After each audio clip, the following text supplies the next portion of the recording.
Ini ada pertanyaan dari Ibu Ruth Srigantin dari GKA Tulungagung. Di dalam Alkitab kisah Tuhan Yesus dari usia 12 sampai 30 tahun tidak tertulis kemana dan apa yang dilakukan oleh Yesus pada rentan waktu itu. Ya, Kedua, saya jawab langsung. boleh deh, langsung aja Mas. Ya ini kan jawabannya agak lumayan ini. Pertama-tama gini, Yesus itu orang Yahudi. Galatia pasal 4 dan 4 jelas mengatakan setelah genap waktunya Allah telah mengutus putranya yang lahir dari seorang perempuan dan taat pada hukum Taurat.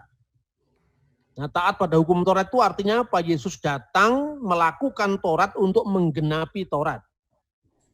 Sebagai anak orang Yahudi yang menggenapi Taurat, tentu Yesus mengalami usia-usia yang penting dalam pendidikan sistem Yahudi pada zaman itu. Kenapa kita banyak mencatat umur 8 hari? Karena umur 8 hari itu usia penyunatan, yaitu Brit Milah. Ya, makanya dicatat umur 8 hari karena dia disunat. Orang Yahudi itu diberi nama pada hari ke-8. Perhatikan, apa gereja tidak melestarikan itu? Siapa bilang tidak melestarikan? Karena Anda tidak tahu saja. Yesus itu lahir tanggal 25 Desember.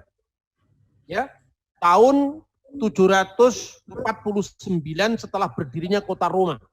Itu konversi kalender Julian yang kemudian dilanjutkan Gregorian dari penetapan abad kedua. Tahun 189 aslinya tertulis dalam Koptik di Didaskalia Apostolorum. Tapi kenapa Yesus lahir tanggal 25 Desember kok tahun barunya 1 Januari? Kenapa? Karena permulaan hari itu dihitung dari 8 hari. Itulah saat penyunatannya Yesus. Makanya kalau di gereja ortodok 1 Januari yang dikenal dalam kalender Julian itu adalah hari sunatnya Yesus. Brit Milah tadi. Itu diperingati. Nah, hitung 25, 26, 27, 28, 29, 31, 1, 8 hari. Ngitungnya bukan seperti kita. Kalau dihitung kan kita ini kan 3 hari, 3 malam dihitung 24 jam. Tidak. Tanggal 25 dihitung 1, 26 dihitung 1. Akhirnya jatuhnya 8 hari tanggal 1 Januari. Terus kedua, kenapa Yesus umur 12 tahun? Diceritakan karena itu usia bar mitzvah. Bar mitzvah itu usia di mana anak seorang Yahudi saat itu menerima hukum Taurat. Kenapa baru muncul 30 tahun? Baca di kitab Imamat, kitab bilangan.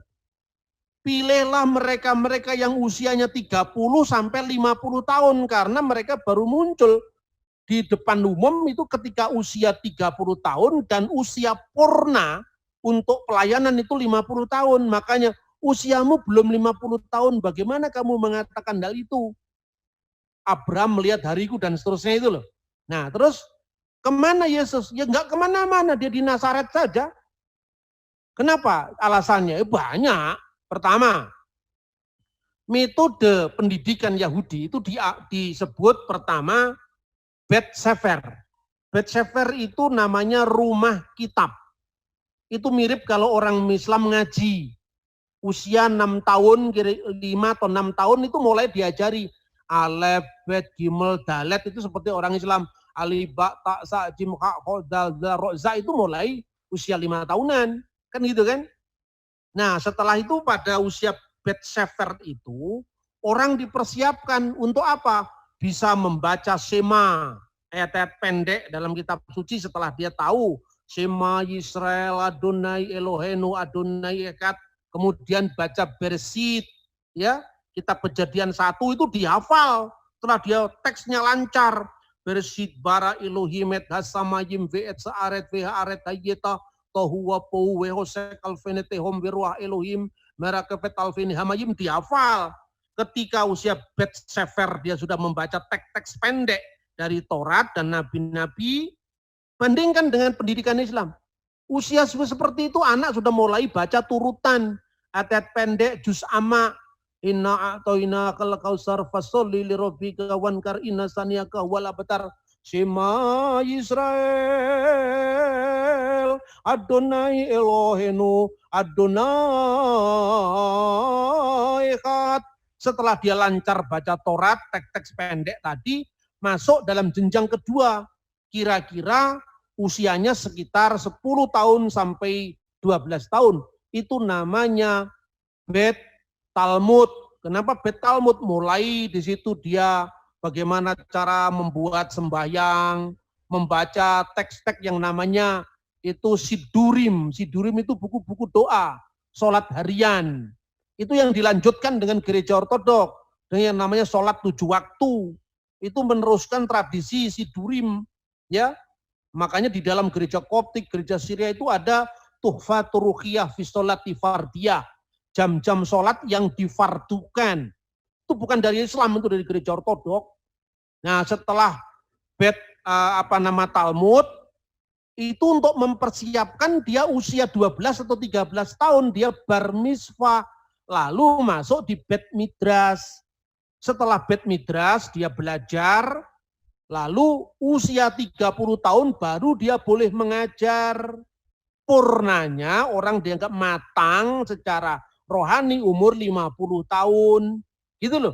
Makanya jelas Anda mencari sweet 17-nya Yesus, ya tidak ketemu pikiranmu pikiran orang Eropa atau Amerika untuk memandang Yesus yang jelas-jelas Yahudi. Tapi ingat, kalau sudah Yahudi begini jangan mabuk Yahudi.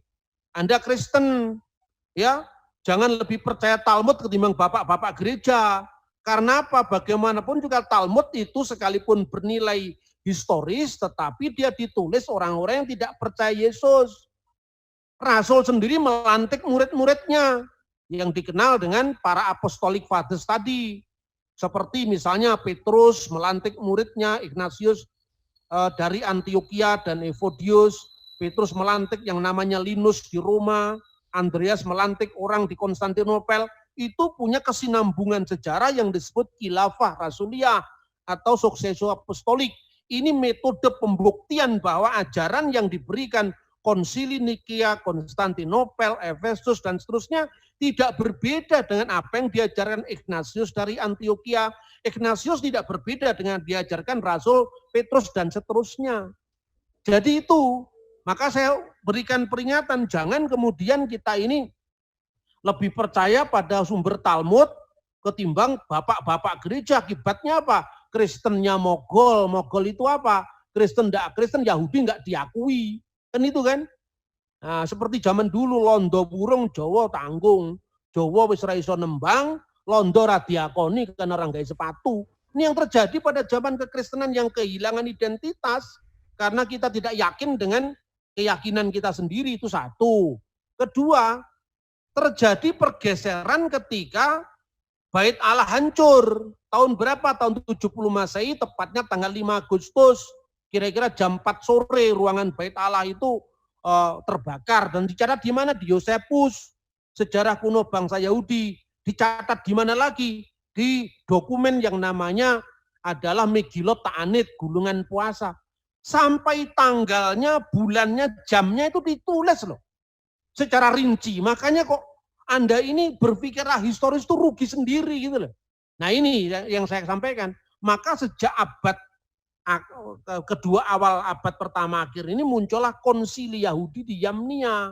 Sejak saat itu kekristenan ditolak. Makanya perlu direkonstruksi. Ini Yahudi yang mana yang Anda buat acuan ini? Kalau Yahudinya Tovia Singer, itu Yahudi mesin jahit itu nggak bisa dijadikan rujukan karena itu Yahudi modern. Makanya percaya dengan metode yang saya sampaikan tadi. Ketika bicara tentang keilahian Mesias, Qumran, jangan hanya melihat catatan Yahudi di abad kedua Masehi ke atas. Itu saya kira ya. Begitu juga tentang itu, Bet Midras. Berarti Yesus itu belajar dari rabi mana? Alkitab mengatakan, bagaimana dia memperoleh pengetahuan seperti tanpa belajar. Tanpa belajar bukan berarti Yesus buta huruf, tidak. Dia tidak belajar menurut metode para rabi yang sudah muncul aliran-aliran kerabian. Yesus punya hikmat langsung dari surgawi, tetapi secara manusia dia tetap melalui jenjang-jenjang pendidikan sama seperti orang Yahudi yang lain, itu artinya tunduk pada hukum Taurat. dalam Galatia 4 ayat 4, dan pada zaman Yesus secara arkeologi Bet Midras belum terpisah dari sinagoge lokal. Terpisahnya Bet Midras dengan sinagoge lokal itu sejak abad kedua, mulai nanti muncul aliran-aliran Tiberias, aliran Yerusalem itu abad kedua ke atas. Itu saya kira ya. Terima kasih. Terima kasih, ini jawaban yang dalam sekali. Selama ini kita sangat penasaran di luar konteks Alkitab itu.